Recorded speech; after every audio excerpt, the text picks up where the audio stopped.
തെരഞ്ഞെടുപ്പിനുള്ള തീയതി കേന്ദ്ര തെരഞ്ഞെടുപ്പ് കമ്മീഷൻ പ്രഖ്യാപിച്ചു. ഇത് സംബന്ധിച്ച പ്രത്യേക പരിപാടി തുടങ്ങുന്നു. വിവിധ രാഷ്ട്രീയ നേതാക്കൾ ഈ ചർച്ചയിൽ പങ്കെടുക്കുന്നു. തത്സമയവും ടെലിഫോണിലുമായി നിരവധി രാഷ്ട്രീയ നേതാക്കൾ കേരളത്തിൽ നിന്നും UAE-യിൽ നിന്നുമായി നമ്മളോടൊപ്പം ഈ രാഷ്ട്രീയ ചർച്ചയിൽ പങ്കുചേരുന്നു, തെരഞ്ഞെടുപ്പ് ചർച്ചയിൽ പങ്കുചേരുന്നു. ഇതോടൊപ്പം തന്നെ പ്രേക്ഷകർക്കും വിളിക്കാം. നിങ്ങൾക്ക് വോട്ട് ചെയ്യാൻ ഇനി 34 ദിവസം മാത്രമാണ് ശേഷിക്കുന്നത്. ഈ 34 ദിവസത്തിനുള്ളിൽ നിങ്ങൾ കേരളത്തിലേക്ക് പോകുന്നു, കേരളത്തിൽ വോട്ട് ചെയ്യുന്നു. അതിനുശേഷം മെയ് 16-നാണ് തെരഞ്ഞെടുപ്പ് ഫലം വരാൻ പോകുന്നത്. ഈ തെരഞ്ഞെടുപ്പ് ഫലം വരാൻ പോകുന്ന അത്രയും കാലയളവും വളരെ നീണ്ട ഒരു കാലയളവ്. വോട്ടെടുപ്പിന് ശേഷം ഒരു മാസത്തോളം ഒരു മാസത്തിൽ അധികം അതിന്റെ ഫലം വരാൻ വേണ്ടി കാത്തിരിക്കുന്നു. ഏതായാലും കേന്ദ്ര തെരഞ്ഞെടുപ്പ് കമ്മീഷൻ നേരത്തെ പ്രഖ്യാപിച്ച തെരഞ്ഞെടുപ്പ് വിശദാംശങ്ങളിലേക്ക് ആദ്യം പോകാം. 16ാമത് ലോക്സഭാ തെരഞ്ഞെടുപ്പിന്റെ തീയതി പ്രഖ്യാപിച്ചു. 9 ഘട്ടങ്ങളിലായാണ് വോട്ടെടുപ്പ് നടക്കുക. രാജ്യത്തെ 29 സംസ്ഥാനങ്ങളിൽ 9 ഘട്ടങ്ങളിലായി വോട്ടെടുപ്പ് നടക്കും. കേരളത്തിൽ ഒറ്റഘട്ടമായിട്ടാണ് വോട്ടെടുപ്പ് നടക്കുക. കേരളത്തിൽ തെരഞ്ഞെടുപ്പ് ഒറ്റഘട്ടം. കേരളത്തിലെ 20 ലോക്സഭാ മണ്ഡലങ്ങളിലേക്ക് ഒറ്റ ദിവസം ഏപ്രിൽ 10 വ്യാഴാഴ്ചയാണ് വോട്ടെടുപ്പ് നടക്കുക. രാവിലെ തുടങ്ങുന്ന വോട്ടെടുപ്പിനും മറ്റും കനത്ത സുരക്ഷ ഏർപ്പെടുത്തും.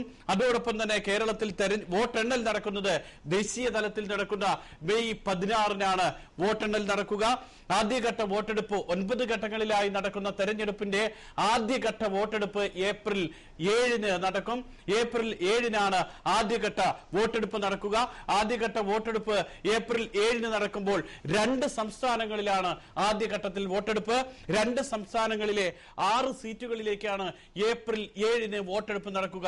രണ്ടാം ഘട്ട വോട്ടെടുപ്പ് ഏപ്രിൽ 9-ന്. ആദ്യഘട്ടം കഴിഞ്ഞ് 2 ദിവസം പിന്നിടുമ്പോഴാണ് രണ്ടാം ഘട്ട വോട്ടെടുപ്പ്. രണ്ടാം ഘട്ട വോട്ടെടുപ്പ് 5 സംസ്ഥാനങ്ങളിലേക്ക് നടക്കും. 5 സംസ്ഥാനങ്ങളിലെ 7 ലോക്സഭാ മണ്ഡലങ്ങളിലേക്കാണ് രണ്ടാം ഘട്ട വോട്ടെടുപ്പ് നടക്കുന്നത്. ആദ്യഘട്ടത്തിൽ 6 സീറ്റുകളിലേക്ക്, രണ്ടാം ഘട്ടത്തിൽ 7 സീറ്റുകളിലേക്ക്. ആദ്യഘട്ടത്തിൽ 2 സംസ്ഥാനങ്ങളിൽ, രണ്ടാം ഘട്ടത്തിൽ 5 സംസ്ഥാനങ്ങളിൽ. ഏപ്രിൽ 10-നാണ് മൂന്നാം ഘട്ട വോട്ടെടുപ്പ്. ഏപ്രിൽ 10-ന് മൂന്നാം ഘട്ട വോട്ടെടുപ്പ് നടക്കുന്നത് 14 സംസ്ഥാനങ്ങളിൽ. 14 സംസ്ഥാനങ്ങളിലായി 92 ലോക്സഭാ സീറ്റുകളിലേക്കാണ് മൂന്നാം ഘട്ടത്തിൽ വോട്ടെടുപ്പ് നടക്കുന്നത്. കേരളത്തിലെ വോട്ടെടുപ്പ് മൂന്നാം ഘട്ടമാണ് ഏപ്രിൽ 10-ന് വ്യാഴാഴ്ച. ഏപ്രിൽ 10-ന് വ്യാഴാഴ്ചയാണ് കേരളത്തിലെ വോട്ടെടുപ്പ് നടക്കുന്നത്. ഏപ്രിൽ 10-ന് 14 സംസ്ഥാനങ്ങളിൽ വോട്ടെടുപ്പ് നടക്കുന്നു. അതിൽ 92 സീറ്റുകളിലേക്കാണ് വോട്ടെടുപ്പ് നടക്കുക. ഏപ്രിൽ 12-നാണ് അടുത്ത ഘട്ട 4ാം ഘട്ട വോട്ടെടുപ്പ്. ഏപ്രിൽ 12-ന് 4ാം ഘട്ട വോട്ടെടുപ്പ് നടക്കുന്നത് 3 സംസ്ഥാനങ്ങളിലാണ്. 3 സംസ്ഥാനങ്ങളിലാണ് ഏപ്രിൽ 12-ന് 4ാം ഘട്ട വോട്ടെടുപ്പ് നടക്കുക. 5 സീറ്റുകളിലേക്ക്, 5 ലോക്സഭാ സീറ്റുകളിലേക്ക്. കാരണം ഈ ലോക്സഭാ സീറ്റുകളുടെ എണ്ണം കുറയ്ക്കുന്നത് ആദ്യഘട്ടത്തിൽ 6 സീറ്റുകളിലേക്ക്, രണ്ടാം ഘട്ടത്തിൽ 7 സീറ്റുകളിലേക്ക്, 4ാം ഘട്ടത്തിൽ 5 സീറ്റുകളിലേക്ക്. ഇങ്ങനെ ലോക്സഭാ സീറ്റുകളുടെ എണ്ണം കുറയ്ക്കുന്നത് ആ സീറ്റുകളിലെ പ്രശ്നബാധിത ബൂത്തുകളുടെ എണ്ണം കണക്കാക്കിക്കൊണ്ടാണ്. പ്രശ്നബാധിത ബൂത്തുകൾ കൂടുതൽ ഉള്ള സ്ഥലങ്ങളിൽ കനത്ത സുരക്ഷ വേണ്ടിവരും. അതുകൊണ്ട് തന്നെ പൂർണ്ണ സൈനിക സംവിധാനത്തെ, അത് പോലീസും അതോടൊപ്പം തന്നെ മറ്റ് തെരഞ്ഞെടുപ്പ് സുരക്ഷാ സന്നാഹങ്ങളുമെല്ലാം ഈ മണ്ഡലങ്ങളിലേക്ക് കേന്ദ്രീകരിക്കും. ഇതിന്റെ ഭാഗമായിട്ടാണ് ഏറ്റവും ചുരുങ്ങിയ മണ്ഡലങ്ങളിലേക്ക് ഈ ഘട്ടങ്ങളിൽ വോട്ടെടുപ്പ് നടക്കുക. ആദ്യഘട്ടത്തിൽ 2 സംസ്ഥാനങ്ങളിലായി 6 സീറ്റുകളിലേക്കും, രണ്ടാം ഘട്ടത്തിൽ 5 സംസ്ഥാനങ്ങളിലായി 7 സീറ്റുകളിലേക്കും, നാലാം ഘട്ടത്തിൽ 3 സംസ്ഥാനങ്ങളിലായി 5 സീറ്റുകളിലേക്കും വോട്ടെടുപ്പ് ആക്കി ചുരുക്കാനുള്ള കാരണം ഇതാണ്. ഏറ്റവും അധികം ലോക്സഭാ മണ്ഡലങ്ങളിലേക്ക് വോട്ടെടുപ്പ് നടക്കുക ഏപ്രിൽ 15-നാണ്. ഞാൻ ഇതിന്റെ വിശദാംശങ്ങളിലേക്ക് വരാം. OICC നേതാവ് NR മായിൻ ഇപ്പോൾ നമ്മളോടൊപ്പം ടെലിഫോൺ ലൈനിലുണ്ട്. ശ്രീ NR മായിൻ, കാത്തിരുന്ന അംഗത്തിന് തീയതി കുറിച്ചിരിക്കുന്നു. ഏപ്രിൽ 10-ന് വ്യാഴാഴ്ചയാണ് കേരളത്തിൽ വോട്ടെടുപ്പ് നടക്കാൻ പോകുന്നത്. താങ്കളുടെ സംഘടന കോൺഗ്രസ് എത്രത്തോളം സജ്ജമാണ് തെരഞ്ഞെടുപ്പിനെ നേരിടാൻ? ഞങ്ങളെ സംബന്ധിച്ചിടത്തോളം കേരളത്തിൽ UDF-ന് അനുകൂലമായ വലിയ ഒരു അന്തരീക്ഷമാണ് സൃഷ്ടിക്കപ്പെട്ടിരിക്കുന്നത്. അതുകൊണ്ട് തന്നെ എത്രയും നേരത്തെ തെരഞ്ഞെടുപ്പ് പ്രഖ്യാപിച്ചാൽ പോലും അതിന്റെ എല്ലാ ഗുണവും അനുഭവിക്കുന്ന ഒരു പ്രസ്ഥാനമായിരിക്കും UDF എന്നുള്ള കാര്യത്തിൽ യാതൊരു സംശയവുമില്ല. അതോടൊപ്പം തന്നെ ഇപ്പോഴത്തെ സാഹചര്യത്തിൽ താങ്കൾ പറയുന്നത് പോലെ UDF തെരഞ്ഞെടുപ്പിന് സജ്ജമാണെങ്കിൽ പോലും UDF-നൊപ്പം ഉറച്ചു നിൽക്കുന്നത് കോൺഗ്രസും മുസ്ലിം ലീഗും മാത്രമാണ്. മറിച്ചുള്ള ഘടക കക്ഷികൾ, അത് കേരള കോൺഗ്രസ് എം ഏറ്റവും വലിയ മൂന്നാമത്തെ കക്ഷി ചാഞ്ചാടി നിൽക്കുന്നു കസ്തൂരി രംഗൻ റിപ്പോർട്ടിന്റെ പേരിൽ. അതോടൊപ്പം SJD വടകര സീറ്റിന്റെ പേരിൽ മറ്റ് JSS എത്ര ഭാഗമായെന്ന് ആർക്കും അറിയില്ല.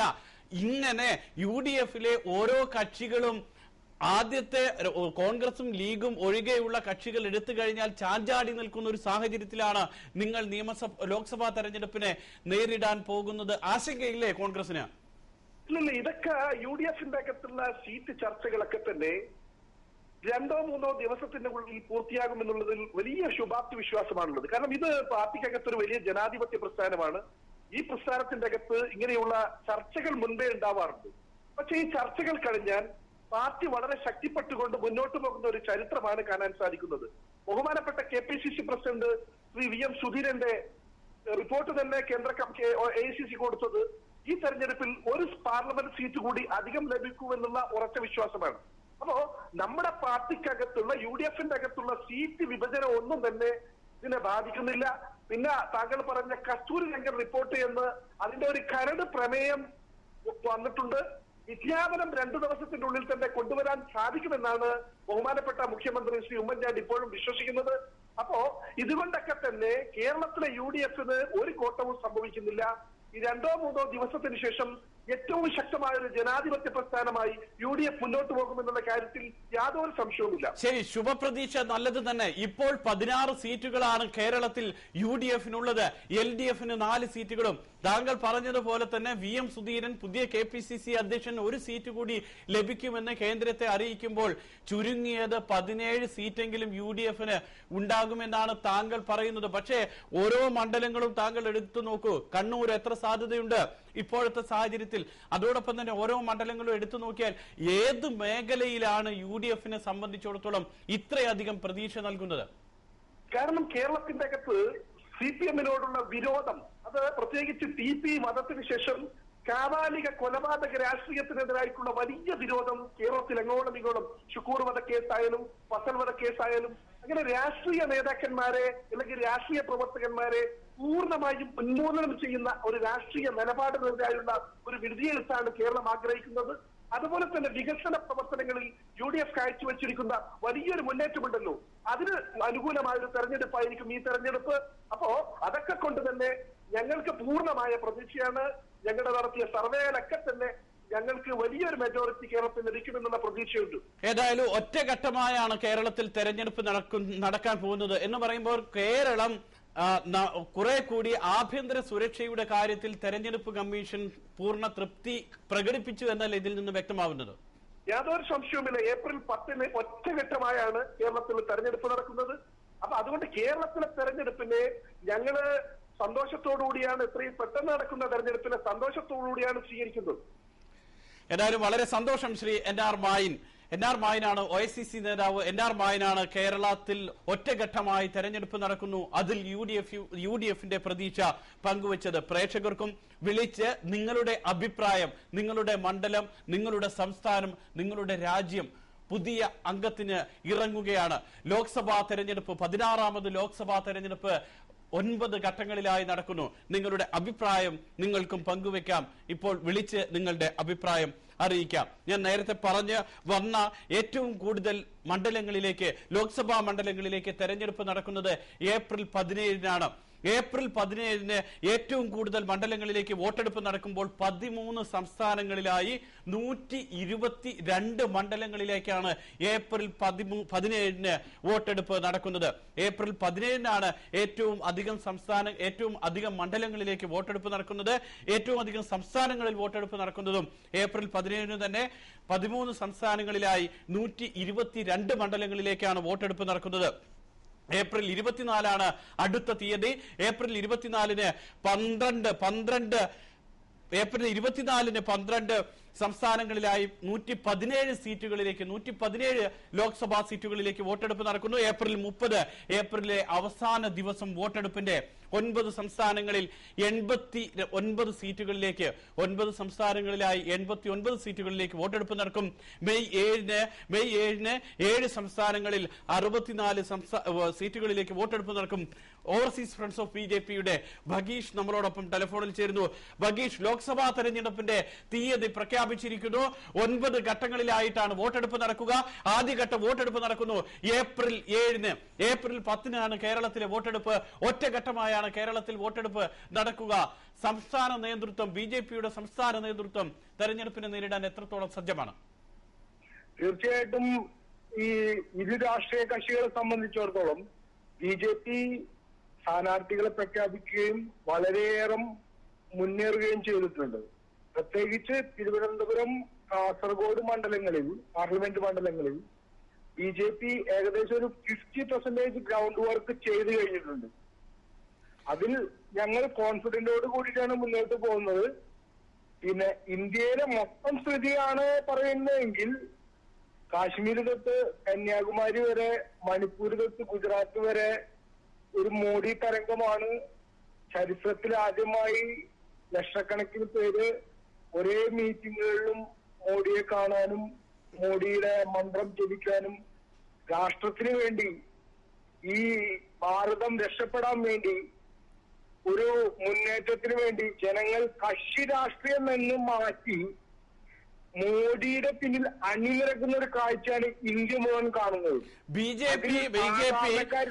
BJP ഇത്രത്തോളം പ്രതീക്ഷ വെച്ച് പുലർത്തുമ്പോൾ BJP എന്ന് പറയുന്ന NDAയിൽ ഇപ്പോൾ രാംവിലാസ് പസ്വാനെ പോലുള്ള പുതിയ ആളുകൾ ചേക്കേറുന്നുണ്ട്. നേരത്തെ നിങ്ങളുടെ ഭാഗമായിരുന്നു രാംവിലാസ് പസ്വാൻ. ഇങ്ങനെ NDA എത്രത്തോളം സജ്ജമാണ് തെരഞ്ഞെടുപ്പിന് വേണ്ടി? അതോടൊപ്പം തന്നെ ഈ നരേന്ദ്രമോദി എന്ന് പറയുന്ന ഒരു ഐക്കണം മാത്രം ഉയർത്തിക്കാട്ടിയാണോ BJP തെരഞ്ഞെടുപ്പിനെ നേരിടാൻ പോകുന്നത്? അല്ല, നരേന്ദ്രമോദി എന്നുള്ളൊരു ഫാക്ട് നമ്മൾക്ക് തള്ളിക്കളയാൻ പറ്റില്ല. അത് ഒരു സത്യമാണ്. അത് ബീഹാറിലായാലും ഗുജറാത്തിലായാലും ഈ ലാസ്റ്റ് നമ്മള് വിജയ് ശങ്കോലി റാലി നടത്തിയ ലക്നൌവിലായാലും അതൊരു സത്യമായ സംഭവം തന്നെയാണ്. പിന്നെ രാംവിലാസ് പാസ്വാനെ പോലെ ഒരു ശക്തനായിട്ടുള്ള ബീഹാറിലെ ദളിത് നേതാവ് എന്തുകൊണ്ട് നരേന്ദ്രമോദിയെ സപ്പോർട്ട് ചെയ്യുന്നു? ഇത് കേവലം ഒരു രാംവിലാസ് പാസ്വാൻ മാത്രമല്ല, ഇത് ഇന്ത്യയിൽ മുഴുവൻ. ഈവൻ കരുണാനിധി പറഞ്ഞു ചന്ദ്രബാബു നായിഡു തിരിച്ചു വീണ്ടും NDAക്ക് വന്നു. ഉത്തർപ്രദേശിൽ കല്യാൺ സിംഗ് തിരിച്ചു വന്നു. രാജസ്ഥാനിൽ കോൺഗ്രസിന്റെ സിറ്റിംഗ് MLAമാർ രാജിവെച്ച്, ഗുജറാത്തിലും രാജസ്ഥാനിലും സിറ്റിംഗ് MLAമാർ രാജിവെച്ച് BJPയിൽ ചേർന്നുകൊണ്ടിരിക്കുകയാണ്. പിന്നെ അരുണാചൽ പ്രദേശിനെ സംബന്ധിച്ചിടത്തോളം അവിടുത്തെ മുൻ മുഖ്യമന്ത്രിയായിരുന്ന കോൺഗ്രസിന്റെ മുൻ മുഖ്യമന്ത്രി പോലും BJPയുടെ പിന്നിൽ, നരേന്ദ്രമോദിയുടെ പിന്നിൽ അണിനിരക്കുന്ന കാഴ്ചയാണ് നമ്മളിപ്പോ ഇന്ത്യയിൽ കണ്ടുകൊണ്ടിരിക്കുന്നത്. ഇത് തികച്ചും ഒരു നമോ തരംഗമാണ്.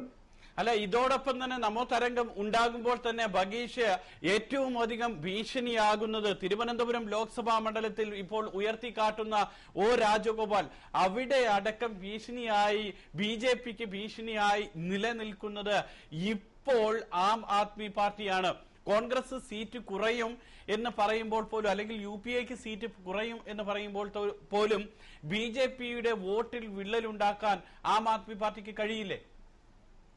ഒരിക്കലുമില്ല. കാരണം ഇത് ഒരു രാഷ്ട്രീയത്തിന് അതീതമായിട്ടുള്ള ഒരു വോട്ടെടുപ്പാണ് ഈ 2014 വരുന്നത്. ഇതിൽ രാഷ്ട്രത്തിൽ രക്ഷപ്പെടാൻ വേണ്ടി വോട്ട് ചെയ്യുക.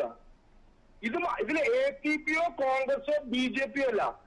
ഈ APPക്ക് വോട്ട് ചെയ്ത് കഴിഞ്ഞു കഴിഞ്ഞാലും, CPMന് വോട്ട് ചെയ്താലും, കോൺഗ്രസിന് വോട്ട് ചെയ്ത് കഴിഞ്ഞാലും ഇത് മൊത്തത്തിൽ UPA ഗവൺമെന്റ് വീണ്ടും വരാനേ സഹായിക്കുള്ളൂ. ഭാരതത്തിനൊരു മോചനം വേണമെങ്കിൽ, നമ്മൾ അനുഭവിക്കുന്ന കഷ്ടപ്പാടിൽ നിന്നും, ഈ അഴിമതിയിൽ നിന്നും, കെടുകാര്യസ്ഥതയിൽ നിന്നും മോചനം വേണമെങ്കിൽ നരേന്ദ്രമോദി പ്രധാനമന്ത്രിയായി വരണം എന്നുള്ളൊരു ധാരണ എല്ലാ ജനങ്ങൾക്കും ഉണ്ട്. അല്ല, പക്ഷേ ഇതിൽ വർഗീഷ് ഒരു സംശയം കൂടി ഉള്ളത്, BJP ഇത്രത്തോളം ആത്മവിശ്വാസം പ്രകടിപ്പിക്കുമ്പോൾ നേരത്തെ നമ്മൾ ചർച്ച ചെയ്തിട്ടുള്ളത് പോലെ തന്നെ ഏറ്റവും വലിയ ആരോപണം BJP എന്ന് പറയുന്നത് പലപ്പോഴും കോൺഗ്രസിന്റെ കൂട്ടുകൂടി ആം ആദ്മി പാർട്ടിക്ക് പാരവെക്കുന്നു എന്നുള്ളതാണ്. അവിടെയാണ് ആം ആദ്മി പാർട്ടി പറയുന്നത് കോൺഗ്രസും BJPയും ഒരേ നാണയത്തിന്റെ രണ്ട് വശങ്ങളാണ്, ഒരു ബദൽ വേണമെന്ന് മൂന്നാം മുന്നണിയും ആവശ്യപ്പെടുന്നത് അത് തന്നെയാണ്.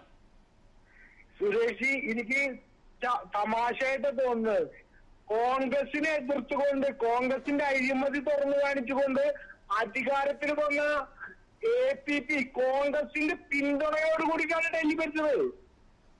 BJP ഒരിക്കലും APPനെ എതിർത്തിട്ടില്ല, അവർക്കെതിരെ വോട്ട് ചെയ്തിട്ടില്ല, അവിശ്വാസ പ്രമേയം കൊണ്ടുവന്നിട്ടില്ല. അവർക്ക് ഭരിക്കാൻ കഴിയില്ല എന്ന് മനസ്സിലായതുകൊണ്ട് തിരിച്ച് ഇറങ്ങിപ്പോയി തറ നടത്താൻ വേണ്ടിയിട്ടുള്ള വീണ്ടും ഒരു ശ്രമം മാത്രമാണ്. ഇവിടുത്തെ യുവാക്കളെ പറ്റിക്കുന്ന CIAയുടെയും ഫോർഡ് ഫൗണ്ടേഷന്റെ പൈസ വാങ്ങിക്കൊണ്ട് ഈ അഴിമതിയുടെ പേര് പറഞ്ഞ് ജനങ്ങളെ, പ്രത്യേകിച്ച് യുവാക്കളെ പറ്റിക്കുന്ന ഒരു തട്ടിപ്പുകാരുടെ കൂടാരാണ് APP. ശരി, ഏതായാലും വളരെ സന്തോഷം ഭഗീഷ്. ചർച്ചയിൽ പങ്കെടുത്തതിലും BJPയുടെ നിലപാട് അറിയിച്ചതും ലോക്സഭാ തെരഞ്ഞെടുപ്പിനെ നേരിടാൻ BJP പൂർണ്ണ സജ്ജമാണെന്നാണ് ഓവർസീസ് ഫ്രണ്ട്സ് ഓഫ് BJPയുടെ ഭഗീഷ് പറയുന്നത്. ഇപ്പോൾ ലഭിക്കുന്ന പ്രധാന വാർത്ത അറിയേണ്ടത്, സംസ്ഥാന തെരഞ്ഞെടുപ്പ് കമ്മീഷൻ വാർത്താ സമ്മേളനം നടത്തിക്കൊണ്ടിരിക്കുകയാണ്. നളിനി നെറ്റോ, സംസ്ഥാന തെരഞ്ഞെടുപ്പ് കമ്മീഷണർ വാർത്താ സമ്മേളനം നടത്തുന്നു. ആ വാർത്താ സമ്മേളനത്തിൽ പ്രധാനമായും പറയുന്നത് കേരളത്തിലെ തെരഞ്ഞെടുപ്പ് വിജ്ഞാപനം മാർച്ച് 16 പുറപ്പെടുവിക്കും. മാർച്ച് 16 കേരളത്തിലെ തെരഞ്ഞെടുപ്പ് വിജ്ഞാപനം പുറപ്പെടുവിക്കുക. കേരളത്തിലെ വോട്ടെടുപ്പ് നേരത്തെ പറഞ്ഞതുപോലെ തന്നെ ഏപ്രിൽ 10 വ്യാഴാഴ്ചയാണ് കേരളത്തിലെ വോട്ടെടുപ്പ്. കേരളത്തിലെ വോട്ടെടുപ്പ് 3ാം ഘട്ടത്തിലാണ് നടക്കുന്നത്. അന്ന് 14 സംസ്ഥാനങ്ങളിലാണ് വോട്ടെടുപ്പ് നടക്കുന്നത്. 92 ലോക്സഭാ സീറ്റുകളിലേക്കാണ് 3ാം ഘട്ടത്തിൽ, കേരളം അടക്കം 92 ലോക്സഭാ സീറ്റുകളിലേക്കാണ് വോട്ടെടുപ്പ് നടക്കുന്നത്. കേരളത്തിലെ 20 ലോക്സഭാ സീറ്റുകളിൽ ഇപ്പോഴുള്ള അനുവാദം 16 സീറ്റുകൾ UDFനും 4 സീറ്റുകൾ LDFനുമാണ്.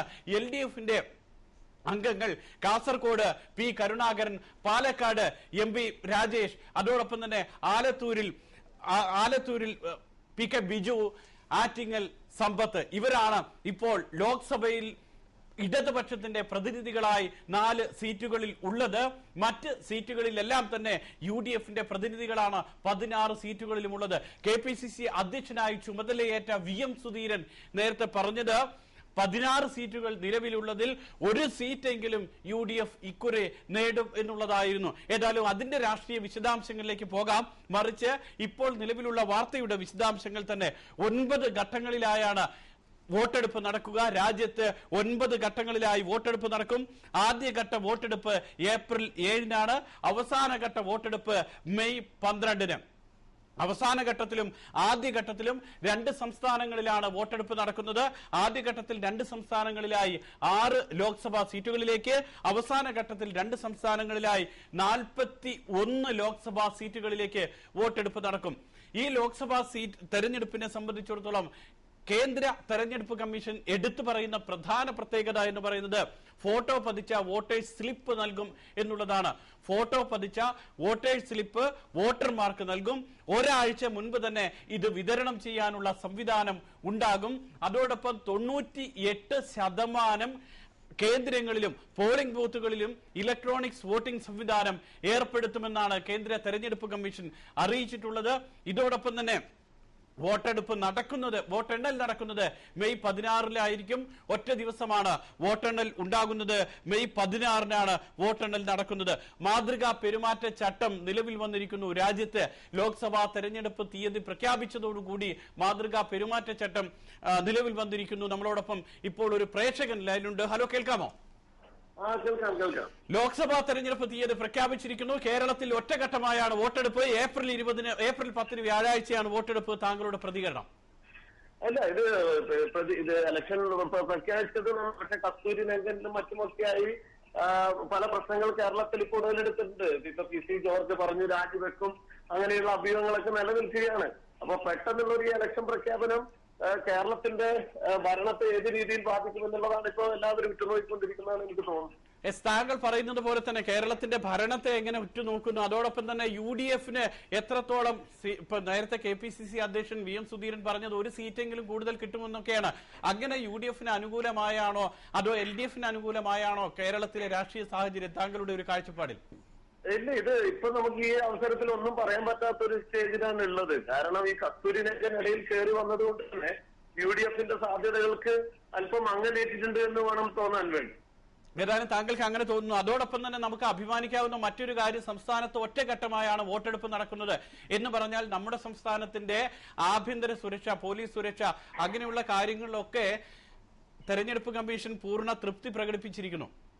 അതെ, തീർച്ചയായിട്ടും അങ്ങനെ തന്നെ വേണം കരുതാൻ. കാരണം മറ്റു സംസ്ഥാനങ്ങളെ അപേക്ഷിച്ച് ഒരുപക്ഷെ കേരളത്തിൽ ഇലക്ഷൻ സമയത്ത് അക്രമങ്ങൾ നമ്മൾ കണ്ടിട്ടില്ല. അങ്ങനെയുള്ള ചരിത്രവും നമുക്ക് കുറവാണ്. പക്ഷെ ബീഹാർ പോലെയുള്ള മറ്റു പല സംസ്ഥാനങ്ങളിലും കേന്ദ്ര സേനയെ വിന്യസിക്കേണ്ടി വരേണ്ട അവസ്ഥയും അതിൽ അത്രക്കധികം അക്രമങ്ങൾ ഉണ്ടായിട്ട് കാണാറുണ്ട്. പക്ഷെ കേരളത്തിൽ ഒരിക്കലും ഇല്ലാത്ത തരത്തിലുള്ള ശാന്തിയും സമാധാനവും ഇലക്ഷൻ കാലത്ത് കാണാറുണ്ട് എന്നുള്ളതാണ് ശ്രദ്ധേയമായ കാര്യം. അപ്പൊ അത് കേരളത്തിന് ഒരുപക്ഷെ അഭിമാനിക്കാവുന്ന കാര്യമാണ്. ഒറ്റഘട്ടത്തിൽ ഇലക്ഷൻ നടക്കുമ്പോൾ ഉണ്ടാവുന്ന ഗുണം എനിക്ക് തോന്നുന്നത് അതിന്റെ കാര്യക്ഷമത, വോട്ടെടുപ്പിന്റെ കാര്യക്ഷമതയെ അത് കാര്യമായി ബാധിക്കും. അതുകൊണ്ട് തന്നെ ഇലക്ഷൻ റിസൾട്ടും വളരെ അക്യുറേറ്റ് ആയിരിക്കും, നല്ല റിസൾട്ട് ആയിരിക്കും എന്നാണ് എനിക്ക് തോന്നുന്നത്. വളരെ സന്തോഷം, വളരെ സന്തോഷം. ചർച്ചയിൽ പങ്കെടുത്ത് അഭിപ്രായം അറിയിച്ചതിന് പ്രേക്ഷകനാണ് അറിയിച്ചത്. കേരളത്തിൽ ഒറ്റഘട്ടത്തിൽ വോട്ടെടുപ്പ് നടക്കുന്നത് കാര്യക്ഷമത വർദ്ധിപ്പിക്കാൻ സഹായിക്കും. അതോടൊപ്പം തന്നെ കസ്തൂരിരംഗൻ അടക്കമുള്ള വിവാദങ്ങൾ വന്നത് ഒരുപക്ഷെ UDF-ന് പ്രതീക്ഷിച്ച നേട്ടം ഉണ്ടാക്കി കൊടുക്കാൻ ഇടയില്ല എന്നും അദ്ദേഹം അഭിപ്രായപ്പെടുന്നു. വീണ്ടും തെരഞ്ഞെടുപ്പിന്റെ വിശദാംശങ്ങളിലേക്ക് തന്നെ നേരത്തെ പറഞ്ഞു നിർത്തിയതുപോലെ മാതൃകാ പെരുമാറ്റച്ചട്ടം സംസ്ഥാനത്ത് നിലവിൽ വന്നിരിക്കുന്നു. 9 ഘട്ടങ്ങളിലായി വോട്ടെടുപ്പ് നടക്കുന്നതിന്റെ 3ാം ഘട്ടത്തിലാണ് കേരളത്തിലേക്ക് വോട്ടെടുപ്പ് നടക്കുന്നത്. ഒറ്റ ഘട്ടമായാണ് കേരളത്തിലെ വോട്ടെടുപ്പ്. ഏപ്രിൽ 10 വ്യാഴാഴ്ചയാണ് തെരഞ്ഞെടുപ്പ് നടക്കുക. മെയ് 16 രാജ്യവ്യാപകമായി വോട്ടെണ്ണൽ നടക്കുന്നത്. KMCC ദുബായ് പ്രസിഡന്റ് ശ്രീ നഹ നമ്മളോടൊപ്പം ഇപ്പോൾ ടെലിഫോൺ ലൈനിലുണ്ട്. അൻവർ നഹ, കേൾക്കാമോ? കേൾക്കാം സുരേഷ്. ഏതായാലും വളരെ പ്രതീക്ഷയോട് കാത്തിരുന്ന അംഗത്തിന്റെ തീയതി കുറിച്ചിരിക്കുന്നു. മുസ്ലിം ലീഗ് UDF തെരഞ്ഞെടുപ്പിനെ നേരിടാൻ എത്രത്തോളം സജ്ജമാണ്? 100% സജ്ജമാണ് മുസ്ലിം ലീഗും UDF-ഉം. മുഴുവൻ സംഘടനാ സംവിധാനവും കലകൂട്ടി തന്നെ ഇതിന് വേണ്ടുന്ന എല്ലാ പ്രവർത്തനങ്ങളിലും സജീവമായിരുന്നു. വിദ്യാർത്ഥി പ്രസ്ഥാനം തൊട്ട് യുവാക്കളുടെ സംഘടന തൊട്ട് മുസ്ലിം ലീഗ് അടക്കമുള്ള പാർട്ടി സംവിധാനങ്ങൾ മുസ്ലിം ലീഗിലും അതുപോലെ UDF സംവിധാനവും ഒക്കെ തന്നെ ശക്തമായി തെരഞ്ഞെടുപ്പിനെ മുന്നിൽ കണ്ടുകൊണ്ട് തന്നെ കാലക്കൂട്ടി ഇറങ്ങിയതുകൊണ്ട് ഈ ഒരു ഇലക്ഷനെ നേരിടാൻ 100% സജ്ജരാണ് UDF എന്നാണ് എനിക്ക് പറയാനുള്ളത്. പക്ഷേ UDF നേരത്തെ ഉണ്ടായിരുന്ന ഒരു എഡ്ജ് ഇപ്പോഴുണ്ടോ? കാരണം UDF വളരെ പ്രതീക്ഷയോടുകൂടി കാത്തിരുന്ന സമയമുണ്ടായിരുന്നു. ഇപ്പോൾ കസ്തൂരിരംഗൻ അടക്കമുള്ള സംഭവങ്ങൾ പുറത്തുവന്ന് UDF-ന്റെ അതിൽ ഒന്ന് ഓർത്തു കഴിഞ്ഞാൽ UDF-ഉം കോൺഗ്രസും മുസ്ലിം ലീഗും മാത്രമാണ് ഇപ്പോൾ UDF-ൽ ഉറച്ചു നിൽക്കുന്നത്. KM മാണിയുടെ കേരള കോൺഗ്രസ്, PJ ജോസഫിന് അടക്കം ചില സംശയങ്ങളും ചാഞ്ചാട്ടവും ഉണ്ട്. അവിടെ UDF-ന് ഒരാശങ്ക, ഒരു അടിപാതറൽ ഇല്ലേ ഈ നിമിഷത്തിൽ, ഈ ഘട്ടത്തിൽ? വളരെ വ്യക്തമായി ഇന്നലെ മുഖ്യമന്ത്രി പറഞ്ഞുവല്ലോ, ഇത്തരത്തിലുള്ള എല്ലാ കൺസേൺസും അതിന്റെ ഗൗരവത്തോടു കൂടി തന്നെ കണ്ട് കേരളത്തിന്റെ ആവശ്യം കേന്ദ്രത്തെ അറിയിക്കുകയും അതിനനുസരിതമായി ഓഫീസ് മെമ്മോറാണ്ടം ഇറങ്ങുകയും 2 ദിവസത്തിനകം കരട് വിജ്ഞാപനം വരുമെന്ന് പറയുകയും ചെയ്യുന്നു.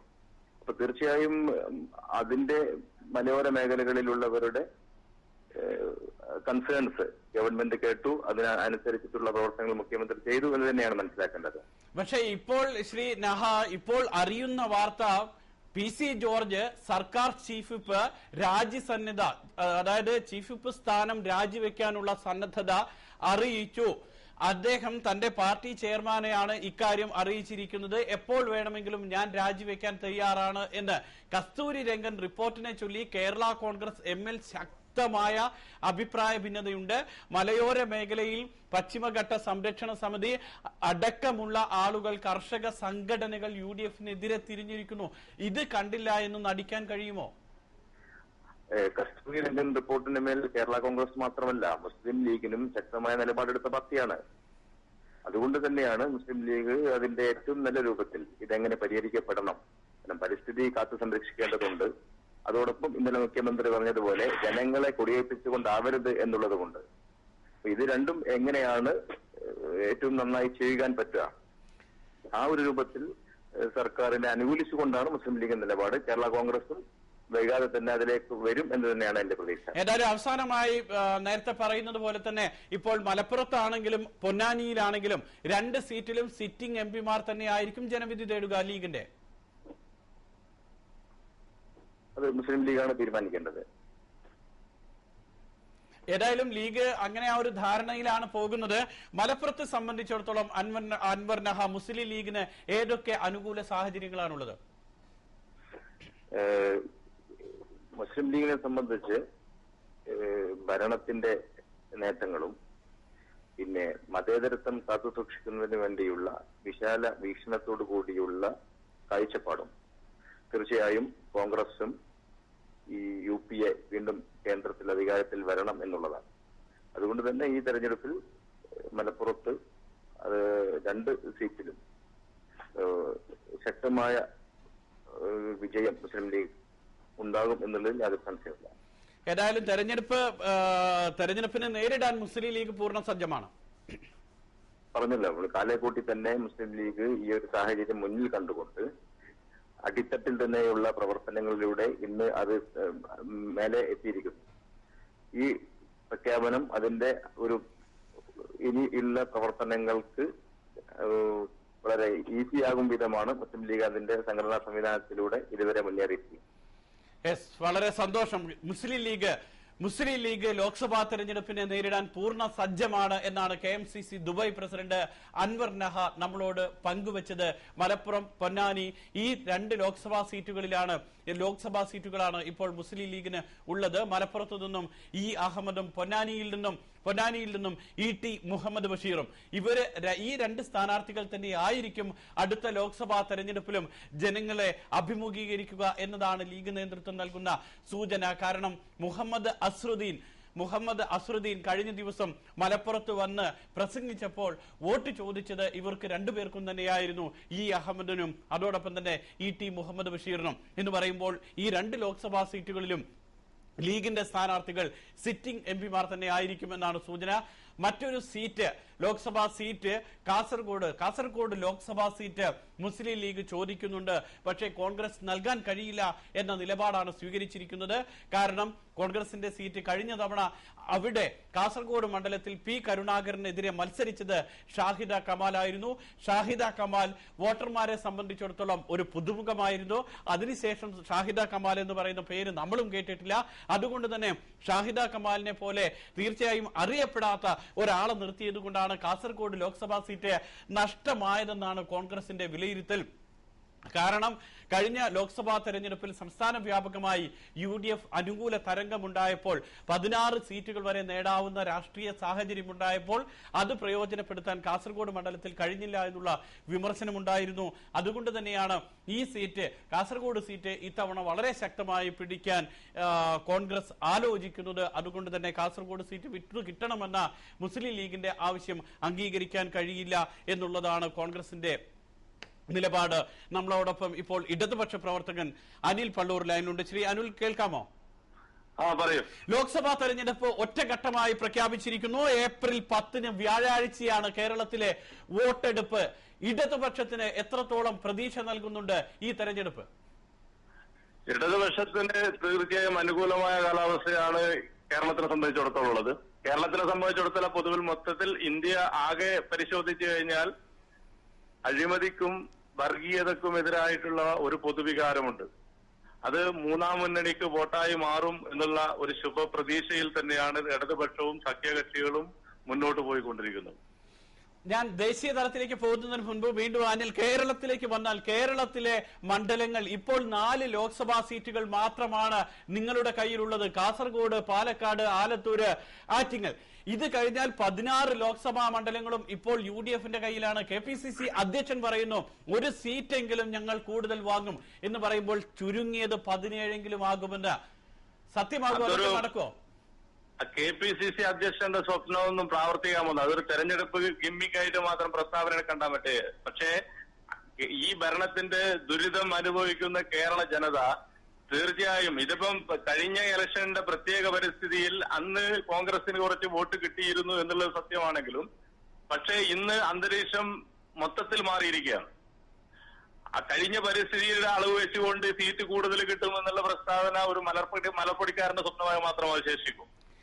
ഇതോടൊപ്പം അനിൽ, നിങ്ങളെ സംബന്ധിച്ചിടത്തോളം, ഇടതുപക്ഷത്തെ സംബന്ധിച്ചിടത്തോളം ഏതൊക്കെ മണ്ഡലങ്ങളിൽ പ്രതീക്ഷ കൂടുതലുണ്ട്? ഇപ്പോൾ തിരുവനന്തപുരം, കൊല്ലം ഇങ്ങനെ എടുത്തു നോക്കിയാൽ ഏത് മണ്ഡലങ്ങളിലൊക്കെയാണ് നിങ്ങൾക്ക് കൂടുതൽ പ്രതീക്ഷയുള്ളത്? കൈവിട്ടുപോയ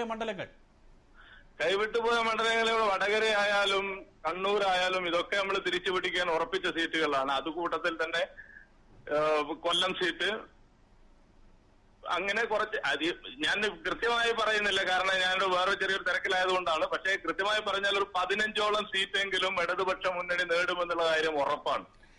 ഏതായാലും കാണാം, നമുക്ക് വളരെ സന്തോഷം. 15 സീറ്റെങ്കിലും ഇടതുമുന്നണിക്ക് ലഭിക്കുമെന്നാണ് അനിൽ പള്ളൂർ പറയുന്നത്. അദ്ദേഹം മറ്റു തിരക്കിലാണ് എങ്കിലും അദ്ദേഹം പറഞ്ഞത് വടകര തിരിച്ചു പിടിക്കും. കാരണം വടകര ലോക്സഭാ മണ്ഡലം എന്ന് പറയുന്നത് കാലങ്ങളായി LDFന്റെ മണ്ഡലമായിരുന്നു. ആ ലോക്സഭാ മണ്ഡലം കഴിഞ്ഞ തെരഞ്ഞെടുപ്പിലൂടെയാണ് UDF തിരിച്ചു പിടിച്ചത്. മുല്ലപ്പള്ളി രാമചന്ദ്രനെ നിർത്തുകയും മുല്ലപ്പള്ളി രാമചന്ദ്രൻ വിജയിക്കുകയും കേന്ദ്ര ആഭ്യന്തര സഹമന്ത്രിയാവുകയും ചെയ്തു. ഈ മുല്ലപ്പള്ളി രാമചന്ദ്രന് പകരം അവിടെ വടകര സീറ്റിനെ സംബന്ധിച്ചിടത്തോളം ചിന്തിക്കേണ്ടത്, വടകര ലോക്സഭാ സീറ്റ് MP വീരേന്ദ്രകുമാറിന്റെ SJDക്ക് സെക്യുലർ ജനതാദളിന് ഏറ്റവും അധികം നോട്ടമുള്ള ഒരു സീറ്റാണ്. ഇടതുപക്ഷത്തെ സംബന്ധിച്ചിടത്തോളം അത് അഭിമാനകരമായ ഒരു സീറ്റ് കൂടിയാണ്. TP വധവും അതിന്റെ രാഷ്ട്രീയ സാഹചര്യങ്ങളും. മറ്റൊന്ന്, കോൺഗ്രസ് ആണെങ്കിൽ കോഴിക്കോട് DCC പ്രസിഡന്റ് അബു അടക്കം വടകര ലോക്സഭാ സീറ്റ് വിട്ടുകൊടുക്കാൻ കഴിയില്ല. കാരണം അത് തിരിച്ചു പിടിച്ചത് മുല്ലപ്പള്ളി രാമചന്ദ്രനാണ്. നിലവിൽ അദ്ദേഹം കേന്ദ്ര സഹമന്ത്രിയാണ്. അപ്പോൾ ഒരു ലോക്സഭാ സീറ്റ് തിരിച്ചു പിടിച്ച് വിജയിച്ച് കേന്ദ്ര സഹമന്ത്രിയായ ഒരാളെ മാറ്റാൻ കഴിയില്ല എന്നാണ് DCCയുടെ നിലപാട്. വടകരയുടെ വിശദാംശങ്ങളിലേക്ക് നമുക്ക് വരാം. ഒരു പ്രേക്ഷകൻ ഇപ്പോൾ നമ്മളോടൊപ്പം ടെലിഫോൺ ലൈനുണ്ട്. ഹലോ, കേൾക്കാമോ? പറയൂ, പേര് പറയൂ. എന്റെ പേര് നിതിനാണ്. ശരി, എങ്ങനെ കാണുന്നു? ലോക്സഭാ തെരഞ്ഞെടുപ്പ് തീയതി പ്രഖ്യാപിച്ചിരിക്കുന്നു. കേരളത്തിൽ ഒറ്റഘട്ടമായിട്ടാണ് വോട്ടെടുപ്പ്. ഏപ്രിൽ 10-നാണ് വോട്ടെടുപ്പ്. താങ്കളെ സംബന്ധിച്ചിടത്തോളം ഈ തെരഞ്ഞെടുപ്പ് ഏത് കക്ഷിക്ക് അനുകൂലമായിരിക്കും? എന്തൊക്കെ പ്രതീക്ഷയുണ്ട് തെരഞ്ഞെടുപ്പിൽ താങ്കൾക്ക്? തെരഞ്ഞെടുപ്പിലെ കേരളത്തിലെ ജനങ്ങൾക്കൊപ്പം തന്നെ ഒരു പ്രവാസി എന്ന നിലയിൽ വളരെ ആവേശത്തോടെയാണ് ഈ തെരഞ്ഞെടുപ്പിൽ നോക്കിക്കാണുന്നത്. ഇന്ത്യൻ ചരിത്രത്തിന്റെ ഭാഗമാകാൻ പോകുന്ന ഒരു പൊതു തെരഞ്ഞെടുപ്പിലെയാണ് നമ്മൾ നിൽക്കുന്നത്. തീർച്ചയായും നാം എല്ലാവരും കരുതുന്ന പോലെ തന്നെ കേരളത്തിൽ ഇടതുപക്ഷം വ്യക്തമായ മുൻതൂക്കത്തിലേക്ക് പോവുകയാണ്. മുമ്പ് സംസാരിച്ച അനിൽ പള്ളൂർ അടക്കം ഇവിടെ സൂചിപ്പിച്ചതുപോലെ, അതായത് വടകര അടക്കമുള്ള സീറ്റുകൾ, കണ്ണൂർ അടക്കമുള്ള സീറ്റുകൾ തിരിച്ചു പിടിച്ചുകൊണ്ട് കേരളത്തിൽ സഖാവ് പിണറായി വിജയന്റെ നേതൃത്വത്തിൽ ഇടതുപക്ഷം പ്രോജ്വലമായ വിജയം നേടുമായിരുന്നു യാതൊരു സംശയമില്ല. വടകര സീറ്റ് CPM തിരിച്ചു പിടിക്കുന്നതോടുകൂടി കേരളത്തിൽ കഴിഞ്ഞ കുറെ നാളുകളായി CPMനെ പ്രതിക്കൂട്ടിൽ നിർത്തിയിരുന്ന TP വിഷയത്തിന് പ്രാദേശികമായ ജനങ്ങൾ എങ്ങനെ ഉത്തരം നൽകുമെന്നുള്ളത് കൂടിയാണ് നമ്മൾ ഈ തെരഞ്ഞെടുപ്പിൽ കാണാൻ വേണ്ടി പോകുന്നത്. പക്ഷേ ഇപ്പോൾ LDF ഇത്രത്തോളം പ്രതീക്ഷ വെച്ച് പുലർത്തുമ്പോൾ തന്നെ KPCC അധ്യക്ഷനെ പോലുള്ള ആളുകൾ പറയുന്നത് ഒരു സീറ്റെങ്കിലും ഞങ്ങൾക്ക് കൂടുതൽ ലഭിക്കും. കാരണം ഉണ്ട്. എടുത്തു പറയുന്ന കാരണം എന്ന് പറയുന്നത്, ദേശീയ തലത്തിൽ ഇപ്പോഴത്തെ രാഷ്ട്രീയ സാഹചര്യത്തിൽ രാഹുൽ ഗാന്ധിയെ പോലെ ഒരാൾ രാജ്യത്തെ നയിക്കാൻ വരേണ്ടത് അനിവാര്യമാണ്. അത് ജനങ്ങൾ മനസ്സിലാക്കും. ജനങ്ങൾ രാഹുൽ ഗാന്ധിക്കും കോൺഗ്രസിനും UPAയ്ക്കും വോട്ട് ചെയ്യുമെന്നാണ് പ്രതീക്ഷ കോൺഗ്രസിന്റെ. ഒരിക്കലുമല്ല. സുധീരനടക്കമുള്ള നേതാക്കൾ ജനങ്ങളുടെ കണ്ണിൽ പൊടിയിടാൻ വേണ്ടിയാണ് ശ്രമിക്കുന്നത്. ഇന്ത്യയിൽ എവിടെയാണ് കോൺഗ്രസ് അനുകൂല തരംഗമുള്ളത്? റായ്ബറേലി, അമേഠിയിലടക്കം ജനങ്ങൾ കോൺഗ്രസ് വിരുദ്ധതയാണ് പ്രകടിപ്പിക്കുന്നത്. ഇന്ത്യയിലെമ്പാടുമുള്ള സ്ഥലത്ത് കോൺഗ്രസിനെതിരെയുള്ള വിരുദ്ധത ജനങ്ങൾ പ്രകടിപ്പിക്കുകയാണ്. ആ സാഹചര്യത്തിൽ വർഗീയ ശക്തിയായ BJP കൂടെ പ്രതിരോധിക്കാൻ വേണ്ടി കഴിഞ്ഞാൽ ഇന്ത്യയിൽ മറ്റൊരു രാഷ്ട്രീയ മാറ്റത്തെ നമ്മൾ അഭിമുഖീകരിക്കാൻ പോവുകയാണ്. സുധീരന്റെ നിലപാടുകളും നമുക്കിവിടെ ചർച്ച ചെയ്യേണ്ടല്ല. സുധീരൻ KPCC പ്രസിഡന്റ് ആകുന്നതിന് മുമ്പും ശേഷമുള്ള നിലപാടുകളൊക്കെ നമ്മൾ കണ്ടുകൊണ്ടിരിക്കുകയാണ്. സരിതാ വിഷയത്തിലും അമൃത മണത്ത് വിഷയത്തിലും ഇപ്പൊ തന്നെ ആറന്മുള വിഷയത്തിൽ എന്താണ് തീരുമാനത്തിലേക്ക് വരുന്നത്? പത്തനംതിട്ട ജില്ലയിലടക്കം 1 ലക്ഷത്തിലധികം വോട്ടിന് ആന്റണി ജയിച്ച പത്തനംതിട്ട മണ്ഡലത്തിലടക്കം CPM അതിമനോഹരമായ രീതിയിൽ ജനകീയമായ മുന്നേറ്റത്തിന്റെ ഭാഗമായുള്ള തെരഞ്ഞെടുപ്പ് വിജയം കൈവരിക്കുന്ന കാര്യത്തിൽ യാതൊരു തർക്കവും നമുക്ക്. വളരെ സന്തോഷം അഭിപ്രായം പറഞ്ഞത്, ചർച്ചയിൽ പങ്കെടുത്തതിൽ വളരെ സന്തോഷം. പത്തനംതിട്ടയിൽ അടക്കം കഴിഞ്ഞ തവണ ആന്റണി 1,00,000-ലധികം വോട്ടിന് വിജയിച്ച പത്തനംതിട്ട ലോക്സഭാ മണ്ഡലത്തിൽ അടക്കം ഇത്തവണ LDF നേട്ടമുണ്ടാക്കുമെന്നാണ് അദ്ദേഹം പറയുന്നത്. അതിന് പ്രധാന കാരണമായി എടുത്തു പറയുന്ന കാര്യമെന്ന് പറയുന്നത്, ഒന്ന്, ആറന്മുള വിമാനത്താവള വിഷയത്തിൽ സുധീരൻ കാണിക്കുന്ന, അദ്ദേഹം വിശേഷിപ്പിക്കുന്നത് പോലെ ഇരട്ടത്താപ്പ്, സുധീരൻ ഇരട്ടത്താപ്പ് കാണിക്കുന്നു. KPCC അധ്യക്ഷനായി തെരഞ്ഞെടുക്കുന്നതിന് മുൻപുണ്ടായിരുന്ന ആ നിലപാടിൽ നിന്നും സുധീരൻ പിന്നോട്ട് പോകുന്നു എന്നുള്ളതാണ് അദ്ദേഹത്തിന്റെ കാഴ്ചപ്പാട്. ഞാൻ നേരത്തെ സംസാരിച്ചിരുന്ന വടകര ലോക്സഭാ മണ്ഡലത്തെ സംബന്ധിച്ചിടത്തോളം നമ്മൾ പറഞ്ഞതുപോലെ തന്നെ വടകര ലോക്സഭാ മണ്ഡലം ഇടതുപക്ഷത്തിന് അത് പ്രസ്റ്റീജ് സീറ്റാണ്. അതോടൊപ്പം തന്നെ കോൺഗ്രസിനെ സംബന്ധിച്ചിടത്തോളം മുല്ലപ്പള്ളി രാമചന്ദ്രനിലൂടെ തിരിച്ചുപിടിച്ച സീറ്റാണ്. കേന്ദ്ര ആഭ്യന്തര സഹമന്ത്രിയുടെ സിറ്റിംഗ് സീറ്റാണ്. അത് വിട്ടുകൊടുക്കാൻ കഴിയില്ല. നമുക്ക് വരാം. പുന്നക്കൻ മുഹമ്മദ് അലി, OICC നേതാവ്, ഇപ്പോൾ നമ്മളോടൊപ്പം ടെലിഫോൺ ലൈനിലുണ്ട്. ശ്രീ പുന്നക്കൻ, കേൾക്കാമോ? ലോക്സഭാ തെരഞ്ഞെടുപ്പ് പ്രഖ്യാപിച്ചിരിക്കുകയാണ്. ഏപ്രിൽ 10 വ്യാഴാഴ്ചയാണ് വോട്ട് ചെയ്യേണ്ടത്. മെയ് 16 വോട്ടെണ്ണൽ. കോൺഗ്രസ് എത്രത്തോളം സജ്ജമാണ്, എത്രത്തോളം പ്രതീക്ഷയുണ്ട് നിലവിലുള്ള രാഷ്ട്രീയ സാഹചര്യത്തിൽ? കേരളത്തിൽ കോൺഗ്രസ് വളരെ സജീവമാണ്. ഐക്യജനാധിപത്യ മുന്നണി നല്ല ഭൂരിപക്ഷത്തോടു കൂടി വിജയിക്കും എന്നതിൽ യാതൊരു സംശയവുമില്ല. കേരളത്തിലെ രാഷ്ട്രീയ സാഹചര്യം കോൺഗ്രസിനും UDF-ന് അനുകൂലമാണ്. ആ അനുകൂലമായി കോൺഗ്രസ് നല്ല ഭൂരിപക്ഷത്തോട് വിജയിക്കുമെന്ന് തന്നെയാണ് പ്രതീക്ഷിക്കുന്നത്. ഇപ്പോൾ KPCCയുടെ പുതിയ പ്രസിഡന്റ് വന്നതോടുകൂടി പാർട്ടി വളരെ സജീവമായിരിക്കുന്നു. അതോടൊപ്പം UDF സജീവമായിരിക്കുന്നു. അതുകൊണ്ട് തന്നെ തെരഞ്ഞെടുപ്പിൽ UDF-ന് തിളക്കമാർന്ന വിജയം നേടാൻ കേരളത്തിന് സാധിക്കും. പുന്നക്കൻ മുഹമ്മദ് അലി അങ്ങനെയാണ് പ്രതീക്ഷിക്കുന്നത്. UDF-ന് തിളക്കമാർന്ന വിജയം കൈവരിക്കാൻ കഴിയുമെന്ന്. പക്ഷേ താങ്കൾക്ക് സമയമുണ്ടെങ്കിൽ ഒരു അല്പസമയം, കാരണം ഒന്ന്, വടക്കൻ കേരളം നോക്കുക. വടക്കൻ കേരളം എടുത്തു കഴിഞ്ഞാൽ കോൺഗ്രസിനും UDF-നും പ്രതീക്ഷ നൽകുന്നത് ഏത് മേഖലയാണ്? കാസർഗോഡ് ഇല്ല, കണ്ണൂർ പ്രതിസന്ധിയിൽ, വടകര അതിനേക്കാൾ പ്രതിസന്ധി, വയനാട് അതിനേക്കാൾ പ്രതിസന്ധി, കോഴിക്കോടിന്റെ കാര്യം. ആകെ ആശ്വസിക്കാവുന്നത് മലപ്പുറവും പൊന്നാനിയുമാണ്, അല്ലെ? അതെ, നിങ്ങളെ ഒരു കണക്കൂട്ടലാണ്. കഴിഞ്ഞ പ്രാവശ്യം UDF വിജയിച്ച എല്ലാ സീറ്റിലും വടക്കൻ കേരളത്തിൽ UDF ഇപ്രാവശ്യവും വിജയം കൊഴിയും. കഴിഞ്ഞ പ്രാവശ്യം നേടിയതിനേക്കാൾ ഒരു സീറ്റ് കൂടുതലായി നേടാനാണ് സാധ്യത കൂടുതൽ. നിങ്ങളുടെ പ്രചരണം അത് തെറ്റാണ്, നിങ്ങളുടെ കണക്കൂട്ടൽ തെറ്റാണ്. കണ്ണൂരും കോഴിക്കോടും വടകരയും മാർക്സിസ്റ്റ് പാർട്ടിക്ക് തിരിച്ചുപിടിക്കാൻ ഒരു കാരണവശാലും സാധിക്കില്ല. മറ്റേ വയനാടും പൊന്നാനിയും മലപ്പുറവും കോൺഗ്രസിന്റെ UDF-ന്റെ ഉറച്ച സീറ്റാണ്. അതിലെന്തായാലും വിജയിക്കുകയും ചെയ്യും. ശരി. ഏതായാലും മറ്റൊരു കാര്യം, ഇപ്പോൾ ഞാൻ പറഞ്ഞതിന്റെ അടിസ്ഥാനം എന്ന് പറയുന്നത്, വടകര സീറ്റ് വേണമെന്ന് പറഞ്ഞ് SJD മുറവിളി കൂട്ടുന്നു. അതോടൊപ്പം തന്നെ വയനാട് സീറ്റിനെ സംബന്ധിച്ചിടത്തോളം തർക്കം ചെറിയ തർക്കമാണ്. പക്ഷെ അവിടെ പ്രശ്നമുണ്ടാവുന്നത് മലയോര കർഷകരും കസ്തൂരി രംഗൻ റിപ്പോർട്ടുമാണ്. അതാണ് UDF-ന് ആശങ്ക സൃഷ്ടിക്കേണ്ടത്. അത് കേരളത്തിലെ മാധ്യമ പ്രവർത്തകരും ഇടതുപക്ഷവും പ്രത്യേകിച്ച് മാർക്സിസ്റ്റ് പാർട്ടിയും അഴിച്ചുവിടുന്ന കള്ളപ്രചരണമാണ്. ഇന്നലെ തന്നെ അതിന്റെ നിജസ്ഥിതി പുറത്തു വന്നു. പക്ഷെ നിജസ്ഥിതി അല്ല പ്രചരിപ്പിക്കുന്നത്. കസ്തൂരി രംഗത്തിന്റെ റിപ്പോർട്ടിന്റെ പേരിൽ ജനങ്ങൾക്ക്, മലയോര കർഷകർക്ക് ആശങ്കുണ്ടാക്കുന്ന തരത്തിലുള്ള കള്ളപ്രചരണമാണ്. വെറും കേവലം തെരഞ്ഞെടുപ്പ് തന്ത്രം മാത്രം ഉപയോഗിക്കുന്ന CPM-ഉം അതിനെ സപ്പോർട്ട് ചെയ്യുന്ന കേരളത്തിലെ ചില മാധ്യമ പ്രവർത്തകരുമാണ് പ്രചരിപ്പിക്കുന്നത്. അതൊന്നും തെരഞ്ഞെടുപ്പിൽ ബാധിക്കില്ല. വരാൻ പോകുന്നത് വളരെ നിർണായകമായ തെരഞ്ഞെടുപ്പാണ്. ആ തെരഞ്ഞെടുപ്പിൽ കോൺഗ്രസിനെ വിജയിപ്പിക്കേണ്ടത് അത്യാവശ്യമാണ്. അത് കേരളത്തിലെ ജനങ്ങൾ എന്നും കോൺഗ്രസിനോടൊപ്പം നിന്നതാണ്. കസ്തൂരി രംഗൻ റിപ്പോർട്ടിന്റെ കള്ളത്തരം പുറത്തുവരും. ഏതാനും ദിവസങ്ങൾക്കുള്ളിൽ തന്നെ അത് പുറത്തുവരും. അപ്പോൾ കേരളത്തിൽ ഒരു പ്രചരണവും CPM-ന്റെയും അതുപോലെ CPM-നെ സഹായിക്കുന്ന ചില മാധ്യമ പ്രവർത്തകരുടെയും പ്രചരണം നടക്കില്ല. UDF-ന് അനുകൂലമായ ഒരു സാഹചര്യം തന്നെ ഉണ്ടാവും. തീർച്ചയായും UDF-ന് നല്ല വിജയം കേരളത്തിലുണ്ടാവും. പുന്നക്കൻ, ഒരു കാര്യം, ഇപ്പോൾ പുറത്തു വരുന്ന വാർത്ത, പശ്ചിമഘട്ട സംരക്ഷണ സമര സമിതി അവരുടെ സമരം അവസാനിപ്പിച്ചിരിക്കുന്നു. അവർ പറയുന്നത്, ലോക്സഭാ തെരഞ്ഞെടുപ്പ് തീയതി പ്രഖ്യാപിച്ച സാഹചര്യത്തിൽ, തെരഞ്ഞെടുപ്പ് വിജ്ഞാപനം വന്ന സാഹചര്യത്തിൽ ഇനി സമരം തുടരുന്നതിൽ അർത്ഥമില്ല എന്നുള്ളതാണ്. സമരത്തിൽ നിന്നും അവർ പിന്നോട്ട് പോയിരിക്കുന്നു. അതന്നെയാണ് ഞാൻ പറഞ്ഞത്. അവർക്ക് മനസ്സിലായിരിക്കുന്നു ഇതേ വെറും തെരഞ്ഞെടുപ്പിനുള്ള കള്ളപ്രചരണമാണ് നടത്തുന്നത്. കോൺഗ്രസ് പറയുന്നത് UDF പറയുന്നതാണ് ശരി എന്ന് സമരത്തിന്റെ നേതൃത്വം നൽകുന്നവർക്ക് മനസ്സിലായിരിക്കുന്നു. അതുകൊണ്ടൊക്കെ ഞാൻ പറഞ്ഞത് UDFന് നല്ല സാഹചര്യമാണ്. എന്ത് പ്രചരണം നടത്തിയാലും UDF തിളക്കമാർന്ന വിജയം കേരളത്തിൽ നേടും എന്ന് പറഞ്ഞത് ഞാൻ പറഞ്ഞത് ആ സമരം പിൻവലിച്ചതിന്റെ അടിസ്ഥാനത്തിൽ തന്നെയാണ് ഞാൻ പറഞ്ഞത്. ശരി, ഏതായാലും വളരെ സന്തോഷം ചർച്ചയിൽ പങ്കെടുത്ത് അഭിപ്രായം പറഞ്ഞതിൽ. UDFന് തിളക്കമാർന്ന വിജയം നേടാനാകുമെന്നാണ് OICC നേതാവ് ശ്രീ പുന്നക്കൻ മുഹമ്മദ് അലി നമ്മളോടൊപ്പം പങ്കുവച്ചത്. ഞാൻ നേരത്തെ പറഞ്ഞതുപോലെ തന്നെ വടകര സീറ്റിനെ കുറിച്ചായിരുന്നു പറഞ്ഞിരുന്നത്. അതോടൊപ്പം പൊന്നാനി, മലപ്പുറം സീറ്റുകൾ അത് മുസ്ലിം ലീഗിന്റെ സിറ്റിംഗ് സീറ്റുകൾ തന്നെയാണ്. മറ്റൊരു സീറ്റ് എടുത്തു പറയേണ്ടത് പാലക്കാടിനെ സംബന്ധിച്ചിടത്തോളം ഇപ്പോൾ സിറ്റിംഗ് എം പി രാജേഷാണ്. ആ MP രാജേഷിന് പകരം പല പേരുകൾ അവിടെ പറഞ്ഞു കേൾക്കുന്നില്ല. LDF ഒറ്റ പേര് തന്നെയുള്ളൂ.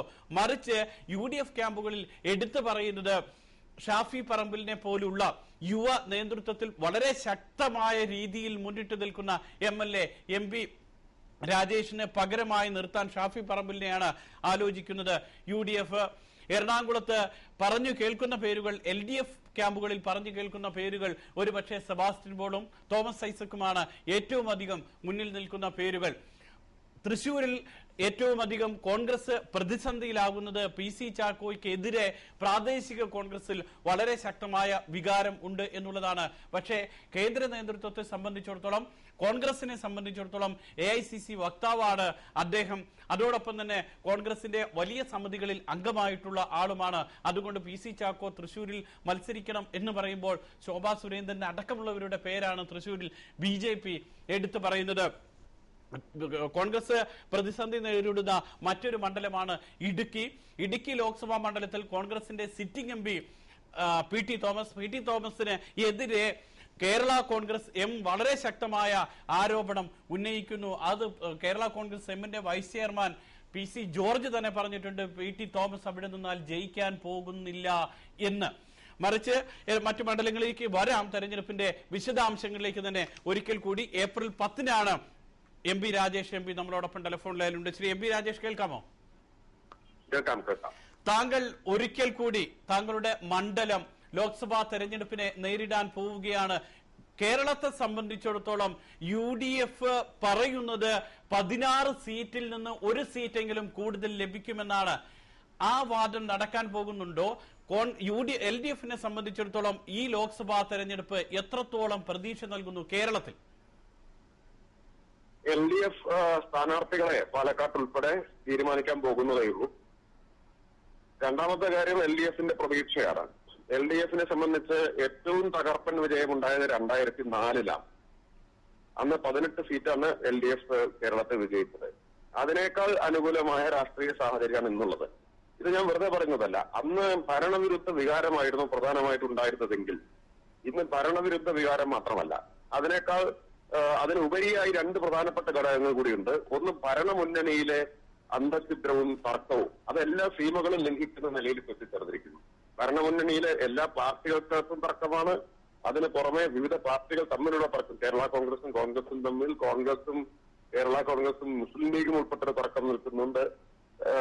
കേരള കോൺഗ്രസിനകത്ത് തർക്കം നിൽക്കുന്നു. ഇങ്ങനെ അങ്ങേയറ്റത്തെ ഒരു ശിഥിലമായിട്ടുള്ള നിലയിലുള്ള മുന്നണിയാണ് ഇത്തവണ ഞങ്ങൾ നേരിടുന്നത് തെരഞ്ഞെടുപ്പിൽ. അതിന് പുറമെ ഭരണവിരുദ്ധ വികാരം സ്വാഭാവികമായിട്ടും അതിന്റെ ഉച്ചസ്ഥായിയിലാണ് ഇപ്പോൾ നിൽക്കുന്നത്. സോളാർ മുതലുള്ള വിഷയങ്ങളെല്ലാം ജനങ്ങളുടെ മനസ്സിൽ ഇപ്പോഴും വലിയ ഒരു അവമതിപ്പ് ഗവൺമെന്റിനെതിരായി ഉണ്ടാക്കിയിട്ടുണ്ട്. ശ്രീ രാജേഷ്, താങ്കൾ പറഞ്ഞതുപോലെ തരത്തിൽ കോൺഗ്രസ് ഗവൺമെന്റിനെതിരായിട്ടുള്ള ജനരോഷം, വിലക്കയറ്റം, അഴിമതി ഇതെല്ലാം സൃഷ്ടിച്ച ജനരോഷത്തിന്റെ തീവ്രത എത്രയുണ്ടെന്ന് കഴിഞ്ഞ 5 സംസ്ഥാനങ്ങളിലെ തെരഞ്ഞെടുപ്പിൽ നമ്മൾ കണ്ടതാണ്. കേരളത്തിൽ ആ ജനരോഷത്തിന് പുറമെ സംസ്ഥാന ഗവൺമെന്റിനെതിരായിട്ടുള്ള ജനരോഷം കൂടി വരും. ഇതെല്ലാം പുറമെയാണ് രാജേഷ് താങ്കൾ പറഞ്ഞതുപോലെ UDF കേരളത്തെ സംബന്ധിച്ചിടത്തോളം ഒരു കാര്യമുണ്ട്. UDF ഇതേപോലെയുള്ള അന്തഃഛിദ്രങ്ങൾ ഉണ്ടെന്ന് പറയുമ്പോൾ LDF സീറ്റ് തർക്കം ഉണ്ട്, കൊല്ലം അടക്കമുള്ള സീറ്റുകളിൽ. അപ്പോൾ CPIയുടെ കാര്യത്തിൽ മാത്രമാണ് നിലവിലുള്ള 4 സീറ്റുകൾ തുടരട്ടെ എന്നുള്ള ഒരു ധാരണയുള്ളത്. പക്ഷേ അവിടെ സീറ്റ് തർക്കം LDF ഉണ്ട്. അത് കൊല്ലം പോലെയുള്ള സീറ്റുകളിൽ അത് പ്രതിഫലിക്കില്ലേ?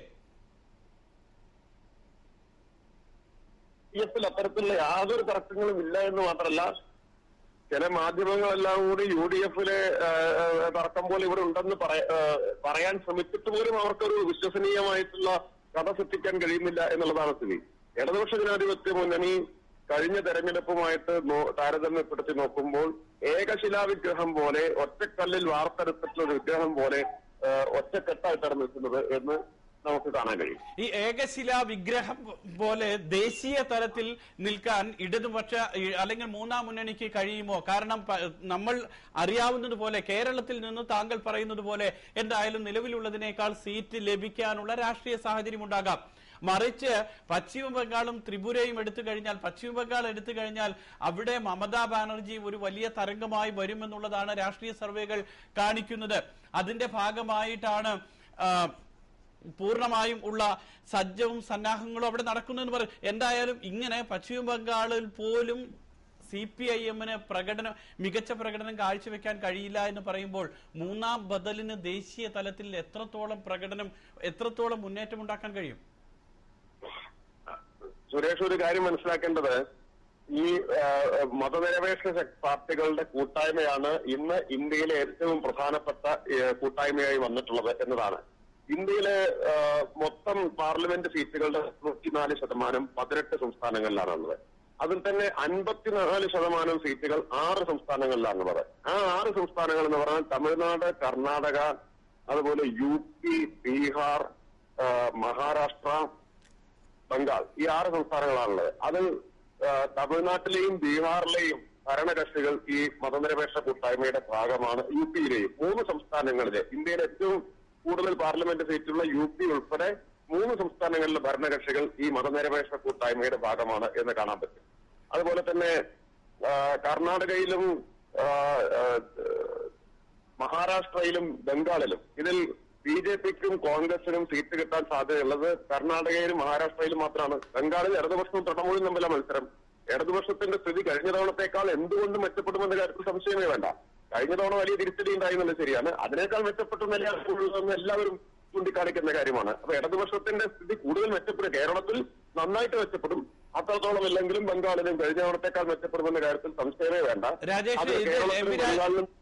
രാജേഷ്, ഇതിൽ ദേശീയ തലത്തിൽ ഇപ്പോൾ ഇടതുപക്ഷത്തിന്റെ സ്ഥിതി ശക്തിപ്പെടുമെന്ന് പറയുമ്പോൾ ഇടതുപക്ഷത്തിന്റെ വോട്ടിൽ വിള്ളലുണ്ടാക്കാൻ കെൽപ്പുള്ള മറ്റൊരു പാർട്ടിയായി ആം ആദ്മി പാർട്ടി ദില്ലിയോട് ചേർന്നുള്ള സംസ്ഥാനങ്ങളിലെല്ലാം മാറിയിട്ടുണ്ട്.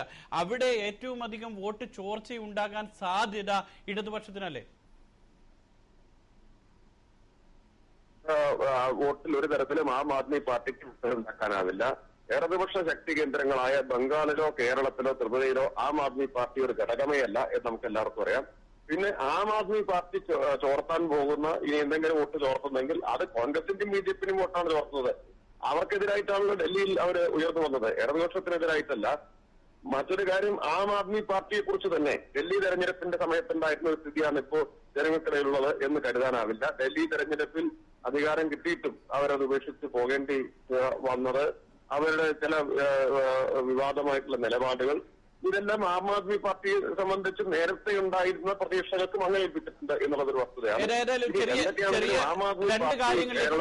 രണ്ട് കാര്യങ്ങളിലേക്ക് കൂടി ശ്രീ MP രാജേഷ്, ആദ്യമായി അതിലൊരു വിഷയം, താങ്കളുടെ മണ്ഡലത്തിൽ എത്രത്തോളം വോട്ടർമാർ താങ്കളുടെ പ്രകടനത്തിൽ സാറ്റിസ്ഫൈഡ് ആണ്? താങ്കളുടെ മണ്ഡലം എത്രത്തോളം ഭദ്രമാണ് LDF-ന്റെ കയ്യിൽ ഇപ്പോൾ? പാലക്കാട് മണ്ഡലം ഉൾപ്പെടെ കേരളത്തിൽ എവിടെയും LDF-ന്റെ സ്ഥാനാർത്ഥി നിർണയം പൂർത്തിയായിട്ടില്ല. അപ്പോ ആര് മത്സരിക്കുന്നു എന്ന കാര്യം സ്ഥാനാർത്ഥി നിർണയം പൂർത്തിയാകുമ്പോൾ വ്യക്തമാവും. MP എന്ന നിലയിൽ ഞാൻ നടത്തിയിട്ടുള്ള പ്രവർത്തനങ്ങൾ ജനങ്ങളുടെ മുമ്പിൽ അവതരിപ്പിച്ചിട്ടുണ്ട്. അത് ഒരുപക്ഷെ ആദ്യമായിട്ട് അത്തരത്തിൽ ജനങ്ങളുടെ മുമ്പിൽ പ്രവർത്തനങ്ങൾ അക്കമിട്ട് രേഖാമൂലം നിരത്തിയിട്ടുള്ള ഒരാളാണ് ഞാൻ. 4 വർഷം പൂർത്തിയായപ്പോൾ തന്നെ റിപ്പോർട്ട് കാർഡ് ജനങ്ങളുടെ വിശകലനത്തിന് വേണ്ടി സമർപ്പിച്ചിരുന്നു. തെരഞ്ഞെടുപ്പ് അടുക്കുമ്പോൾ പെട്ടെന്ന് അവകാശവാദങ്ങൾ ഉന്നയിക്കുക എന്ന രീതിയല്ല, 1 വർഷം മുമ്പേ ജനങ്ങളുടെ മുമ്പാകെ ഇന്ന കാര്യങ്ങൾ ചെയ്തിട്ടുണ്ടെന്നും ഇന്ന കാര്യങ്ങൾ ചെയ്യാൻ കഴിഞ്ഞിട്ടില്ലെന്നും വസ്തുനിഷ്ഠമായിട്ട് അവതരിപ്പിച്ചിട്ടുണ്ട്. ശരി, അവസാനമായി ഒരൊറ്റ കാര്യം കൂടി. PC ജോർജ് സർക്കാർ ചീഫ് വിപ്പ് വാർത്താ സമ്മേളനം നടത്തിക്കൊണ്ടിരിക്കുന്നു. PC ജോർജ് രാജിസന്നദ്ധത അറിയിച്ചു. ചീഫ് വിപ്പ് സ്ഥാനം രാജിവെച്ചുകൊണ്ടുള്ള കത്ത് പാർട്ടി ചെയർമാൻ KM മാണിക്ക് നൽകിയിരിക്കുന്നു. താങ്കളുടെ പ്രതികരണം? അതാണ് ഞാൻ നേരത്തെ പറഞ്ഞത്. UDF-ൽ ഒരു പൊട്ടിത്തെറിയാണ് ഉള്ളത്. ഒരു ചില്ലുപാത്രം പാറപ്പുറത്ത് വീണ് ഉടഞ്ഞു ചിതറുന്നത് പോലെ ചിതറുന്നതിന്റെ വക്കിലാണ് UDF എന്നത് ഞാൻ തൊട്ട് മുമ്പ് പറഞ്ഞതിനെ സാധൂകരിക്കുകയാണ് ഇപ്പോ താങ്കൾ തന്നെ ചെയ്തിട്ടുള്ളത്. PC ജോർജിന്റെ വാർത്താ സമ്മേളനവും രാജ്യസന്നദ്ധതയും അതല്ലേ തെളിയിക്കുന്നത്.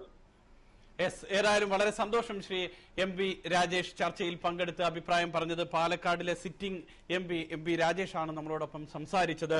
ലോക്സഭാ തെരഞ്ഞെടുപ്പിൽ സംസ്ഥാനത്തും ദേശീയ തലത്തിൽ സംസ്ഥാനത്ത് LDF-നും ദേശീയ തലത്തിൽ മൂന്നാം ബദലിനും സാധ്യത വർദ്ധിക്കുന്നു എന്നാണ് അദ്ദേഹത്തിന്റെ അഭിപ്രായം. ഞാൻ നേരത്തെ പറഞ്ഞതുപോലെ PC ജോർജ് ഇപ്പോൾ വാർത്താ സമ്മേളനം നടത്തിക്കൊണ്ടിരിക്കുകയാണ്.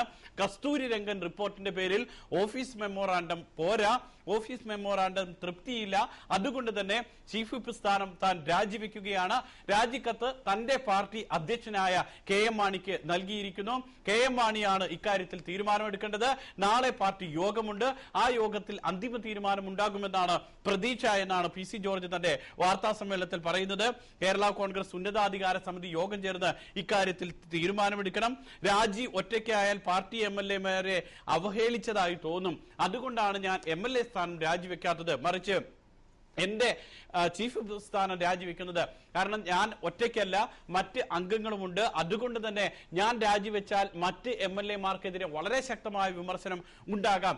MLA സ്ഥാനം അതുകൊണ്ട് രാജിവെക്കുന്നില്ല എന്നുള്ളതാണ് PC ജോർജിന്റെ വിശദീകരണം ഇപ്പോൾ വന്നിരിക്കുന്നത്. കേരള കോൺഗ്രസ് ഉന്നതാധികാര സമിതി യോഗം ചേർന്ന് തീരുമാനം എടുക്കണം എന്നാണ് അദ്ദേഹം പറയുകയും ചെയ്യുന്നത്. രാജീവ് ഒറ്റയ്ക്ക് വാർത്താ സമ്മേളനം പുരോഗമിക്കുകയാണ്. ഇപ്പോഴത്തെ നമ്മൾ നേരത്തെ പറഞ്ഞ ലോക്സഭാ തെരഞ്ഞെടുപ്പിന്റെ മറ്റ് വിശദാംശങ്ങളിലേക്ക് വരാം.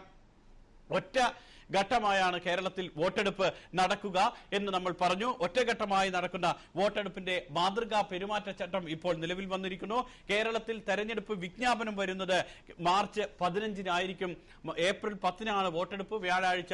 ഏപ്രിൽ 10-ന് നടക്കുന്ന വോട്ടെടുപ്പിന്റെ തെരഞ്ഞെടുപ്പ് വിജ്ഞാപനം ഈ മാസം 15-ന് സംസ്ഥാന തെരഞ്ഞെടുപ്പ് കമ്മീഷൻ പ്രഖ്യാപിക്കും. സൂക്ഷ്മ പരിശോധന നടക്കുന്നത് മാർച്ച് 24-നായിരിക്കും. VD സതീശൻ KPCC ഉപാധ്യക്ഷൻ നമ്മളോടൊപ്പം ഇപ്പോൾ ടെലിഫോൺ ലൈനിലുണ്ട്. ശ്രീ സതീശൻ, കേൾക്കാമോ? കേൾക്കാം. ലോക്സഭാ തെരഞ്ഞെടുപ്പിന് വേണ്ടി കോൺഗ്രസ് എത്രത്തോളം സജ്ജമാണ്? തെരഞ്ഞെടുപ്പ് പ്രഖ്യാപിച്ചിരിക്കുന്നു. അല്ല, ഏത് സമയത്തും തെരഞ്ഞെടുപ്പ് നേരിടുന്നതിന് വേണ്ടിയിട്ട് സജ്ജമാണ്. ഇപ്പൊ UDF-ന്റെ സീറ്റ് വിഭജനം സംബന്ധിച്ച ചർച്ചകൾ അന്തിമഘട്ടത്തിലാണ്. 3-4 ദിവസത്തിനുള്ളിൽ ഇതിന്റെ അകത്ത് തീരുമാനങ്ങൾ ഉണ്ടാവും. അതിനുശേഷം പ്രദേശ് ഇലക്ഷൻ കമ്മിറ്റി കോൺഗ്രസിന്റെ കൂടി സ്ഥാനാർത്ഥികളുടെ റെക്കമെൻഡേഷൻ ശുപാർശകൾ സ്ക്രീനിംഗ് കമ്മിറ്റിക്ക് സമർപ്പിക്കും ഡൽഹിയിൽ. ശ്രീ ഗുലാം നബി ആസാദ് അധ്യക്ഷനായിട്ടുള്ള സ്ക്രീനിംഗ് കമ്മിറ്റി നേരത്തെ തന്നെ ACC പ്രഖ്യാപിച്ചിട്ടുണ്ട്. അവർ ഡൽഹിയിൽ 1-2 സിറ്റിംഗ് നടത്തി സ്ഥാനാർത്ഥികളെ പ്രഖ്യാപിക്കും. LDF-ന്റെ സ്ഥാനാർത്ഥികൾ വരുന്നതോടൊപ്പം തന്നെ ഏകദേശം UDF-ന്റെ സ്ഥാനാർത്ഥികളും വരും. സംഘടനാപരമായിട്ടുള്ള എല്ലാ തയ്യാറെടുപ്പുകളും ഞങ്ങൾ നടത്തിയിട്ടുണ്ട്. ഞങ്ങളുടെ 14 ജില്ലകളിലും ജില്ലാ കോൺഗ്രസ് അധ്യക്ഷന്മാർ ജനപക്ഷ യാത്രകൾ നടത്തിക്കൊണ്ടിരിക്കുകയാണ്. ഞങ്ങളുടെ ജില്ലാ കൺവെൻഷനുകൾ നടന്നുകൊണ്ടിരിക്കുകയാണ്. പാർലമെന്റ് മണ്ഡലം തലത്തിലുള്ള പ്രവർത്തനങ്ങൾ ഞങ്ങൾ വോട്ടർ പട്ടികയിൽ ഏറിയേർത്തിട്ടുണ്ട്. എല്ലാ 21,000-ൽ പരം ബൂത്ത് ലെവൽ ഏജന്റുമാർ ഞങ്ങൾക്കുണ്ട്. സംഘടനാപരമായ എല്ലാ സംവിധാനവും ഉണ്ട്. രാഷ്ട്രീയമായി UDF-ന് അനുകൂലമായ ഒരു കാലാവസ്ഥ കേരളത്തിലുണ്ട് എന്ന് ഞങ്ങൾ വിശ്വസിക്കുന്നു. ഇനിയിപ്പോൾ ശ്രീ VD സതീശൻ, രാഷ്ട്രീയ സാഹചര്യത്തിലേക്ക് വരാം. ഇനിയിപ്പോൾ 34 ദിവസമാണ് കേരളത്തിലെ വോട്ടെടുപ്പിന് വേണ്ടി. 34-ാം ദിവസം വോട്ടെടുപ്പാണ്. നിങ്ങൾക്ക് മുന്നിൽ ഇത്ര കുറച്ച് ദിവസം മാത്രമാണ് ശേഷിക്കുന്നത്. കേരളത്തിലെ സ്ഥാനാർത്ഥി നിർണയവും സ്ഥാനാർത്ഥി പ്രഖ്യാപനവും എത്ര ദിവസത്തിനുള്ളിൽ ഉണ്ടാകാനുള്ള സാധ്യതയുണ്ട്? സിറ്റിംഗ് MP-മാർക്ക് തന്നെയായിരിക്കുമോ കൂടുതൽ സാധ്യത? അല്ല, ഞങ്ങൾ പറഞ്ഞല്ലോ, ഈ UDF-ന്റെ സീറ്റ് വിഭജനം 3-4 ദിവസത്തിനുള്ളിൽ തീർന്നാൽ പ്രദേശ് ഇലക്ഷൻ കമ്മിറ്റി കൂടിയിട്ട് റെക്കമെൻഡ് ചെയ്താൽ ഡൽഹിയിൽ നിന്ന് സ്ഥാനാർത്ഥികൾ വരും. വളരെ പെട്ടെന്ന് തന്നെ അതിന്റെ നടപടിക്രമങ്ങളെല്ലാം പൂർത്തിയാക്കും. അതിനുള്ള എല്ലാ സജ്ജീകരണങ്ങളും ഉണ്ട്. പിന്നെ സിറ്റിംഗ് MP-മാരാണോ മത്സരിക്കുന്നത്, ആരാണ് സ്ഥാനാർത്ഥികൾ എന്നുള്ള കാര്യമൊക്കെ ഡൽഹിയിലെ സ്ക്രീനിംഗ് കമ്മിറ്റി ഹൈക്കമാൻഡാണ് തീരുമാനിക്കുന്നത്. മറ്റൊരു കാര്യം, ഇപ്പോഴത്തെ സാഹചര്യത്തിൽ അതെ, മറ്റൊരു കാര്യം, ഇപ്പോഴത്തെ സാഹചര്യത്തിൽ രാഷ്ട്രീയ സാഹചര്യം എന്ന് താങ്കൾ പറഞ്ഞു തുടങ്ങിയത് കൊണ്ട് ചോദിക്കുന്നു. രാഷ്ട്രീയ സാഹചര്യം, KPCC അധ്യക്ഷൻ പറയുന്നത് നിലവിലുള്ള 16 സീറ്റിനേക്കാൾ 1 സീറ്റെങ്കിലും ഞങ്ങൾ കൂടുതൽ വാങ്ങും, നേടും, കഴിയും സാഹചര്യം അങ്ങനെയാണെന്നാണ് പറയുന്നത്. അത് തന്നെയാണോ യഥാർത്ഥത്തിൽ? കാരണം മലയോര മേഖല, തീരമേഖല, വടക്കൻ ജില്ലകൾ, ഇതൊക്കെ ആശങ്കയുണ്ടാക്കുന്നില്ലേ കോൺഗ്രസിനെ സംബന്ധിച്ചിടത്തോളം? ഒരാശങ്കയും ഉണ്ടാക്കുന്നില്ല. മലയോര മേഖലയിലെ ജനങ്ങളുടെ ആശങ്കകളെ പൂർണ്ണമായും അകറ്റിക്കൊണ്ടുള്ള ഓഫീസ് മെമ്മോറാണ്ടം ഉത്തരവാണ് ഇന്നലെ ഇറങ്ങിയിരിക്കുന്നത്. അപ്പോ കേരള സർക്കാർ ഇതുമായി ബന്ധപ്പെട്ട് നൽകിയ നിർദ്ദേശങ്ങൾ പൂർണ്ണമായി കേന്ദ്ര സർക്കാർ അംഗീകരിച്ചിരിക്കുകയാണ്. ജനവാസ കേന്ദ്രങ്ങളെയും കൃഷിയിടങ്ങളെയും തോട്ടങ്ങളെയും ESIയുടെ പരിധിയിൽ നിന്നും മാറ്റണം എന്നായിരുന്നു നമ്മുടെ ആവശ്യം. അത് അംഗീകരിക്കുകയും അത് സംബന്ധിച്ച ഓഫീസ് ഉത്തരവ് ഇറങ്ങുകയും ചെയ്തിരിക്കുകയാണ്. അതോടുകൂടി മലയോരത്ത് കസ്തൂരിരംഗൻ കമ്മിറ്റി റിപ്പോർട്ടുമായി ബന്ധപ്പെട്ട് ഉണ്ടായിരുന്ന എല്ലാ ആശങ്കകളും അവസാനിച്ചിരിക്കുകയാണ്. യഥാർത്ഥത്തിൽ ഒരാശങ്കയ്ക്കും യാതൊരുവിധ അടിസ്ഥാനമില്ല. ഇപ്പോൾ ഇറങ്ങിയിരിക്കുന്ന ഈ ഓഫീസ് ഉത്തരവിന് നിയമപരമായ പ്രാബല്യമില്ല എന്ന് പറയുന്ന വാദഗതി തികച്ചും തെറ്റാണ്. അത് ഗവൺമെന്റിന് ഭരണഘടനാപരമായി നൽകുന്ന അധികാരം ഉപയോഗിച്ചുകൊണ്ട് തന്നെയാണ് കേന്ദ്ര സർക്കാർ ഈ ഓഫീസ് മെമ്മോറാണ്ടം ഇറക്കിയിരിക്കുന്നത്. അത് വിജ്ഞാപനം ഇറക്കാതെ തന്നെ ഇതെല്ലാം സബോർഡിനേറ്റ് ലെജിസ്ലേഷന്റെ ഭാഗമാണ്. ഭരണഘടനാപരമായ അധികാരം ഉപയോഗിച്ചുകൊണ്ട് സർക്കാർ ഇറക്കിയിരിക്കുന്ന ഉത്തരവിന് എല്ലാവിധ നിയമപരമായ പ്രാബല്യമുണ്ട്. പക്ഷേ ഇതിൽ പ്രതിഷേധമുണ്ടെന്നാണ് ശ്രീ വി ഡി സതീശൻ, ഇതിൽ പ്രതിഷേധമുണ്ടെന്നാണ് PJ ജോസഫ് മന്ത്രി പറയുന്നത്. അദ്ദേഹം പറയുന്നത്, ഞാൻ മന്ത്രിസഭാ യോഗത്തിൽ പങ്കെടുക്കാതിരുന്നത് എനിക്ക് പ്രതിഷേധം ഉള്ളത് കൊണ്ട് തന്നെയാണ്. നാളെ കേരള കോൺഗ്രസ് എമ്മിന്റെ ഉന്നതാധികാര സമിതി യോഗം ചേരുന്നുമുണ്ട്. അതിൽ കാര്യങ്ങൾ ചർച്ച ചെയ്ത് തീരുമാനിക്കുമെന്നാണ് പറയുന്നത്. ചുരുക്കത്തിൽ കേരള കോൺഗ്രസിന്റെ പ്രതിഷേധം കെട്ടടങ്ങിയിട്ടില്ല.